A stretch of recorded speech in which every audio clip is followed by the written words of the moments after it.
In today's video, I'm going to teach you how to manage clinician permissions in SimplePractice.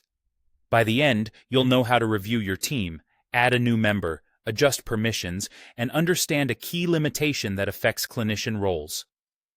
Let's start with where everything lives so you can move confidently through the settings. From your account, head to Settings, then choose Team and Open Team Members. This page is your hub for seeing everyone who currently has access to your practice. It's helpful to glance through this list first to confirm who's already set up and what roles they have, especially before you add or change anything. To add a new team member, select Add Team Member. Enter their name and a unique email address. Unique here means this email isn't already in use in SimplePractice, so make sure it's one the person actively checks and hasn't used for another profile. Click Continue. If the person you're adding is a clinician, you'll be prompted to enter professional details, such as their NPI and specialty. Take a moment to verify this information for accuracy, as it can affect documentation and billing downstream. When everything looks right, send the invite.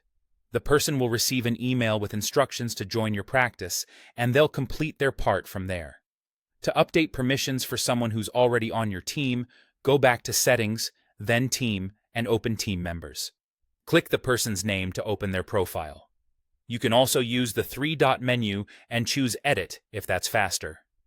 Under Role Info, click Edit. Here, you can change their role or roles and toggle additional permissions based on what they need to access. This might include adjusting whether they can manage scheduling, billing, or clinical tasks. When you're done, click Continue, review your changes, and save. A quick best practice is to confirm that the new permissions match their job duties and comply with your practice policies.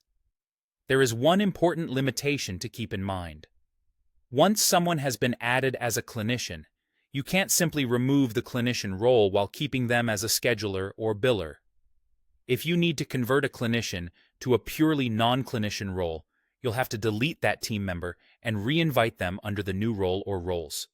Because this change affects access, plan the timing carefully and communicate with your team to avoid interruptions. That's the process for managing clinician permissions in SimplePractice. Review your team, add carefully, edit thoughtfully, and remember the clinician role limitation.